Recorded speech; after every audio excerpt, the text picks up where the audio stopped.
If you're ready to make your Google Assistant experience more personalized, you're in the right place. Today, we're going to show you how to change Gemini's voice in the Google app. Whether you want a fresh sound or just want to make your interactions a little more fun, customizing your voice is an awesome way to do it. Let's jump right in and get started. First things first, open up the Google app on your smart device and make sure you're logged into your Google account. Once you're all set, go to the home page and look for your profile icon in the upper right corner of the screen. Tap it to open the menu and then scroll down to find the Settings option. Now, tap on Settings and a new menu will pop up.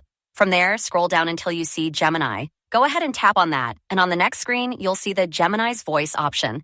This is where the magic happens. Go ahead and click on it. Now get ready for the fun part, picking your perfect voice. Use me to start talking. Feel free to keep exploring until you find the perfect voice. The app will show you a list of different voices to choose from. Take your time, listen to each one, and pick the one that vibes best with you.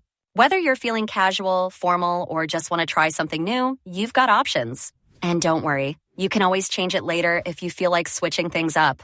Once you've found your favorite, just exit the settings and the app will automatically apply your choice. To hear it in action, simply tap the voice icon in the bottom right corner of your screen. And voila, changing Gemini's voice has never been easier. You've just personalized your Google experience. So, what do you think? Which voice did you choose? Drop a comment below and let us know your favorite. If you found this tutorial helpful, don't forget to give it a thumbs up and subscribe to our channel for more cool tips and tricks. Thanks so much for watching, and I'll see you in the next video. Stay awesome.